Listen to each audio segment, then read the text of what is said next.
अर्थ क्या है? वो शब्द का अर्थ होता है अंधकार, गुरु का अर्थ होता है दूर करना। जो अज्ञान के अंधकार को दूर करे उसे गुरु कहते हैं।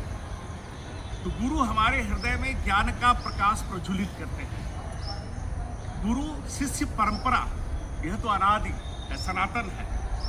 त्रेता में भगवान राम वशिष्ठ गुरु परंपरा हम सभी जानते हैं, अवगत हैं, बताने की आवश्यकता नहीं है। और द्वापर में भगवान कृष्ण सांदीपनी ऋषि का। इसके अलावा इतिहास, इसका गुरु पूर्णिमा पर्व का इतिहास अगर देखेंगे तो गुरु पूर्णिमा पर्व सर्वप्रथम महाभारत काल में, महाभारत के लेखक और वेदों के भाष्यकार परम पूज्य वेद व्यास जी के जन्म दिवस उनके शिष्यों ने मनाया था। तब से ये परंपरा पड़ी है। वेद व्यास महाभारत के लेखक हैं।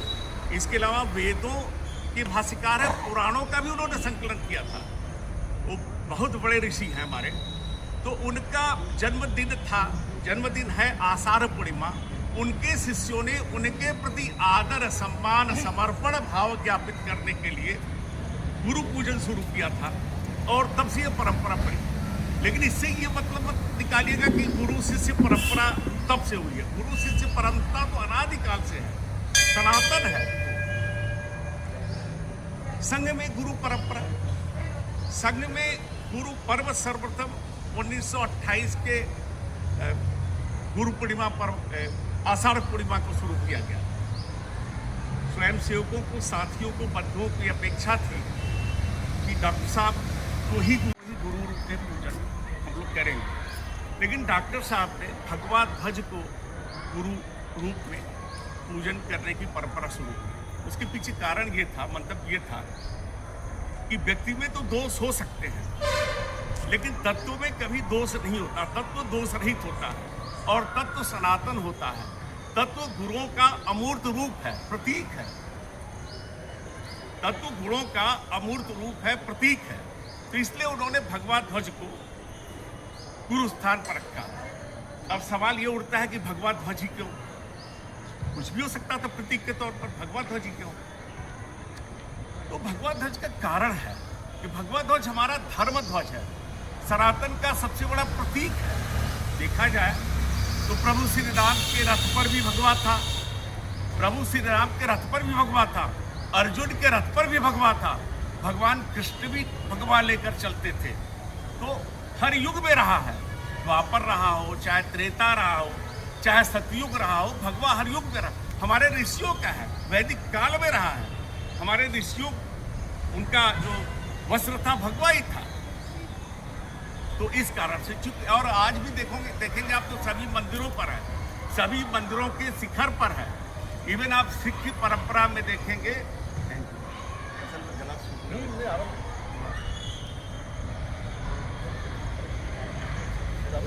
नहीं देखने जरा सूखा बोलने में करता ही नहीं।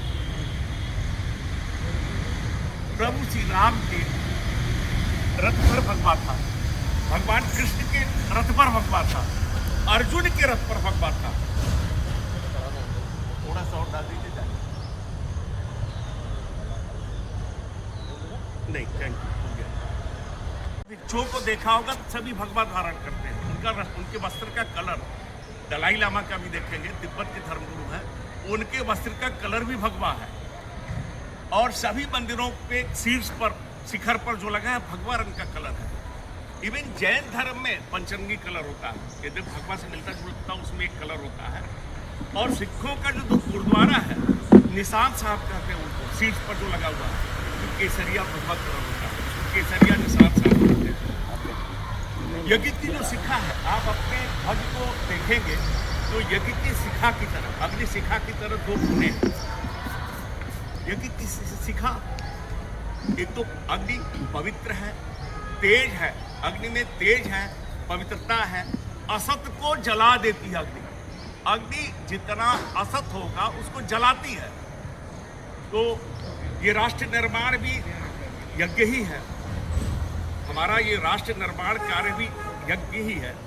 इसीलिए डॉक्टर साहब ने, चूंकि भगवा ध्वज हमारी संस्कृति को, हमारे धर्म को, हमारे सनातन का सबसे बढ़िया प्रतिनिधित्व करता है, सनातन के मूल्यों को समेटे हुए हैं। अभी आप एकल गीत गा रहे थे, मैं सुन रहा था, उसमें एक पंक्ति है, वेदों से, मतलब वैदिक काल से उसकी आराधना हो रही है। आज हम मतलब भगवा का अरुणिमा, मुझे वो ध्यान नहीं आ रहा लाइन, लेकिन उसमें कि वो भगवा ध्वज की आराधना ही है, उसका वर्णन है, उनके स्वरूप का वर्णन है। अरुणिमा, लाल रक्त, लाल, तो इसलिए डॉक्टर साहब ने भगवा ध्वज, पहली बार जो आराधना हुई थी, समर्पण हुआ था, उस समर्पण कार्यक्रम में 84 रुपए कुछ आने इकट्ठे हुए थे। अब उद्देश्य ये है कि समर्पण तो करते हैं, आज के लोग भी समझते हैं और हमारे स्वयंसेवकों को भी कंफ्यूजन रहता है। समर्पण, दान, चंदा, तीन अलग चीजें हैं। चंदा तो आप समझते हैं कि उस पर स्वेच्छा हो भी सकती है, नहीं भी हो सकती है। कई बार तो मैं अपने अनुभव से बता रहा हूँ कि चंदा कई बार तो विवस्था में भी लोग देते हैं। सामान्यतः राजनीतिक जो चंदे होते हैं वो विवस्था में ही देते हैं, मैंने महसूस किया है। वहाँ कोई समर्पण का भाव तो बिल्कुल ही नहीं होता। दान क्या होता है? किसी कार्य विशेष को पूर्ण करने हेतु आप भावपूर्ण रूप से द्रव्य देते हैं, वस्तु देते हैं, तो दान है। दान क्या है? किसी कार्य विशेष के लिए करते हैं। लेकिन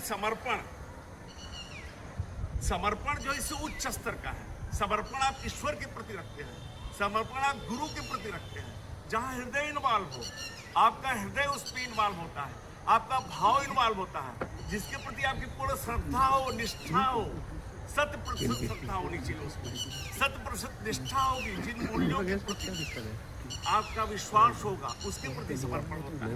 वीडियो देखेगा तो अपने को सुधारेगा तो सही। ये प्रार्थना, हमारी प्रार्थना में बहुत सुंदर ढंग से कहा गया है, पतत्वेश कायो नमस्ते नमस्ते, पतत्वेश कायो नमस्ते नमस्ते। हम अपनी काया, तन, मन, धन सबका समर्पण करते हैं। मतलब पूरा संपूर्ण जीवन का, पूरे जीवन का समर्पण है, ये समर्पण है। डिवोशन जिसको कहते हैं, भक्ति भाव, संपूर्ण समर्पण। ठीक है, द्रव्य जो होता है उसका प्रतीक होता है, द्रव्य भाई कुछ तो भौतिक तौर पर रखेंगे, भाव पुष्प तो हम अर्पित करते हैं निसंदेह, लेकिन उसके अलावा आप प्रतीक के तौर पर कुछ रखते हैं, दक्षिणा इत्यादि। तो वो एक तरीका है कि समर्पण को, अपनी श्रद्धा को व्यक्त करने के लिए हम दक्षिणा भी, पत्र पुष्प दक्षिणा हम अर्पित करते हैं। तो मैं इसमें तो ये भी घटनाएं लोग अपने गट के स्वयंसेवकों से संपर्क करें। तो चूंकि वर्ष 2025 चल रहा है, तो समर्पण राशि थोड़ा ठीक ठाक रहे, क्योंकि यार इस राशि का उपयोग संघ कार्य में होता है। आप जानते हैं अच्छी तरह कि संघ में कोई चंदा नहीं लिया जाता, संघ कोई साल भर कोई अनुदान नहीं लेता। संघ ये एक पवित्र ईश्वरीय कार्य है, ईश्वरीय कार्य है। ये इस कार्य में हम साल भर में एक बार हम लोग स्वेच्छा से समर्पण राशि जो देते हैं, वही राशि जो है पूरे वर्ष संघ कार्य में व्यय की जाती है। जैसे बैठकें होती हैं, प्रचारकों के खर्चे होते हैं, बहुत सारे खर्चे होते हैं। यद्यपि संघ के प्रचारक का जीवन तो सन्यासी जैसा होता है, वहाँ खर्चे बहुत न्यूनतम होते हैं, लोगों के घरों में रुकते हैं, फिर भी कुछ व्यय होता है। इसलिए मेरी समझ से समर्पण राशि के लिए लोगों को मोटिवेट करना उचित होगा और अधिक से अधिक लोगों को संपर्क करना उचित होगा। अब थोड़ा सा मैं संघ के कार्य, संघ के उद्देश्य, संघ की का मंतव्य उस पर आना चाहता हूँ। संघ का लक्ष्य क्या है? आपकी प्रार्थना में सब कुछ है, पूरा भाव है। संघ का लक्ष्य है राष्ट्र का परम वैभव। परम वैभव ये होगा कैसे? ये कैसे होगा? तो समाज को जागृत करके, एकत्र करके, परिवर्तित करके। 3 स्तर है, समाज को जागृत करेंगे, एकत्र करेंगे और परिवर्तित करेंगे। आपका पंच परिवर्तन उसी से जुड़ा हुआ है। तभी जब जिस दिन आपका समाज, जो आज की स्थिति में बिखरा हुआ बचाव समाज, जिस दिन पूर्णतः संगठित हो जाएगा, यह राष्ट्र परम बलशाली होगा, परम सामर्थ्यवान होगा और कभी परम वैभव को प्राप्त होगा। अब संघ करता क्या? संघ स्वयं सेवकों का निर्माण करता है, कार्यकर्ता निर्माण करता है, संस्कारित करता है। एक सामान्य जन और स्वयं सेवक में क्या बेसिक अंतर है, जो मैंने महसूस किया, मैं अपने अनुभव से बोल रहा हूँ। एक सामान्य नागरिक और स्वयं सेवक में बेसिक अंतर ये है कि स्वयं सेवक सदैव जागृत रहता है और राष्ट्र प्रेम उसमें हमेशा रहता है, जबकि एक आम नागरिक संकट के समय उसमें राष्ट्र प्रेम जगता है। एक साधारण नागरिक में आप देखेंगे संकट होता है, युद्ध की स्थिति हो, कोई और कहीं हमला हो, उस समय उनमें राष्ट्र प्रेम जगता है, बाकी समय वो उदासीनता का भाव होने लगते हैं। तो स्वयं ऐसे ही संपूर्ण समाज को बनाना है। जो स्वयं सेवक जिस तरह से प्रतिदिन अपना समय देते हैं, प्रतिदिन समर्पित भाव से लगे रहते हैं, वैसा ही समाज को बनाना है। तो पंच परिवर्तन को हमने महसूस किया है कि बहुत ही, जैसे हमारे ऋषि मुनि प्राचीन समय में वन में बैठ करके हमारे ऋषि मुनि ये लोग मनन करते थे, चिंतन करते थे, और उसके उपरांत वो श्लोक मंत्र गठित करते थे, ऋचाएं लिखते थे, मंत्र लिखते थे। वो समाज के कल्याण के लिए, विश्व के कल्याण के लिए, मनुष्य मात्र के कल्याण के लिए। उसी तरह हमारे प्रचारकों ने, ऋषियों ने, ये प्रचारक हमारे ऋषि ही है समझिए। संघ के जितने चिंतक हैं पूर्ण समर्पित भाव से कार्य कर रहे हैं। मैं मानता हूं इनको कि वर्तमान कालखंड में ये ऋषि है भारत के। ये बहुत सारे प्रचारक तो मेरी समझ से आज की डेट में जितने प्रचारक हैं वो तो विवाह भी नहीं करते, गृहस्थाश्रम को छोड़ रखे हैं, परिवारों को छोड़ रखे हैं और पूर्णतः राष्ट्र सेवा में लगे हुए हैं। वो बैठकर चिंतन करते हैं। उस चिंतन के उपरांत उन्होंने निकाला है पंच परिवर्तन। मैं बहुत डिटेल में नहीं जाऊंगा क्योंकि समय की मर्यादा है, फिर भी मैं थोड़ा सा बता दूं कि उसके पीछे सोच क्या है उनकी। जैसे सामाजिक समरसता, अब समाज में जानता चीजें विकृतियां हैं। ये 1000 साल के विदेशी शासन से और विदेशी चीजें जो थी विकृतियां आई हैं। तो सामाजिक समरसता का उद्देश्य ये है कि समाज हमारा समरस हो जाए, जो समाज में भेद है वो हट जाए और भेद रहित समाज हो। तो उसी के लिए सक्रिय होना। हमको आपको क्या करना है? खुद समरस हो, अपने परिजनों को समरस करें, अपने मित्र बंधु बांधव, अपने आसपास जितने लोग हैं उनको समरस करें। इसी तरह करेंगे पूरा देश हो जाएगा, पूरा समाज हो जाएगा। दूसरा है कुटुंब प्रबोधन। इसके पीछे बहुत सोचा समझा है, योजना है। आज की डेट में बॉलीवुड से लेकर के और विदेशी पाश्चात्य संस्कृत का जो असर है कि परिवारों में विकृतियां आ चुकी हैं। सावधान होने की जरूरत है। लव जिहाद से लेकर बहुत सारी परेशानियां, चैलेंजेस आप बहुत अच्छे से जानते हैं। अभी तो सिलवराप सी घटना घटी थी जहाँ एक शूटर ने एकेडमी खोल करके 100 से ज़्यादा लड़कियों का वीडियो बनाया था। आपको ये ध्यान होगा, अभी 1-2 महीने पुरानी घटना है। तो उसके लिए कुटुंब प्रबोधन, अपने मूल्यों, कुटुंब प्रबोधन क्या उद्देश्य है? अपनी सांस्कृतिक जड़ों, अपनी जो सांस्कृतिक परंपरा, अपने आदर्श की तरफ लौटना, ये उसका ध्येय है। बहुत सोचा समझा हुआ है, तो उस पर जाना है। उसी तरह पर्यावरण है। पर्यावरण, हम सब प्रकृति के हिस्से हैं। हम भूलवश, अहंकारवश स्वयं को प्रकृति का मालिक सोच बैठे हैं। हम प्रकृति के मालिक नहीं है। अगर ऐसा सोचते हैं तो हमारी बहुत बड़ी गलती है। हम इस प्रकृति के हिस्से हैं और जब तक हम इस प्रकृति से समरस रहेंगे, बिना इसको हानि पहुंचाए हम इससे लाभ लेकर चलते रहेंगे, अच्छा आदर्श जीवन रहेगा। तो उसके पीछे क्या? वृक्षारोपण कीजिए, जल संग्रह कीजिए, प्लास्टिक को, बहुत सारे।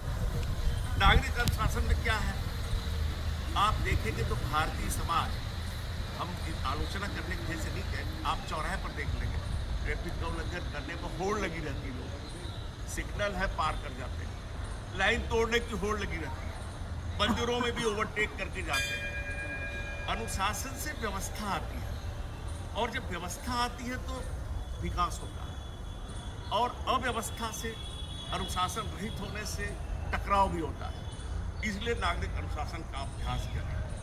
वैसे भी संघ की शाखा में हम स्वयं सेवक प्रतिदिन सामूहिक तौर पर इन सद्गुणों का रोज अभ्यास करते हैं। संघ की शाखा में रोज अभ्यास करते हैं, लेकिन इसको अपने परिजनों तक पहुंचाने की जरूरत है, आसपास के लोगों तक पहुंचाने की जरूरत है। ये उद्देश्य है। और उसके बाद 5वां परिवर्तन आता है स्वदेश, स्वदेशी। स्वदेशी क्यों? स्वदेशी का अर्थ ये नहीं कि हम बाहर के लोगों से व्यापार करना बंद कर दें, बाहर की वस्तुओं को लेना बंद कर दें। ऐसा नहीं, संभव नहीं है। आज ग्लोबल इकोनॉमी का दौर है, और ग्लोबल इकोनॉमी के दौर में ऐसा हो नहीं सकता कि अपने में सिमट कर रहे। वो आपसी सहयोग तो चलता रहेगा, लेकिन एक बेहतर संतुलन की जरूरत है। जो अपने स्थानीय उद्यम हैं, जो अपने देसी उद्यम हैं, उद्योग हैं, उनको प्रोत्साहन देने के लिए हम स्वदेशी वस्तुओं का ज़्यादा से ज़्यादा उपयोग करें। उसके पीछे भावना से इतनी है। तो ये पंच परिवर्तन के लिए हम कार्य करें, ये अनुरोध है। और साथ साथ हम ये कहेंगे, चूंकि संघ का शताब्दी वर्ष चल रहा है, तो पिछले दिनों हम लोग यहाँ लोग आए भी थे, हमारे वरिष्ठ लोग आए थे, जिन्होंने हमें समझाया था, बताया था कि हमें त्रिसंकल्प लेना है। त्रिसंकल्प क्या? संकल्प क्या है? एक तो स्वयं संकल्प लें, इन पंच परिवर्तन के लिए हम समर्पित रहेंगे और अपने जीवन में उतारेंगे। दूसरा रहेगा परिजन लें, हमारे परिवारजन लें, उन्हें भी बताएं, क्योंकि बड़ा परिवर्तन तभी आएगा।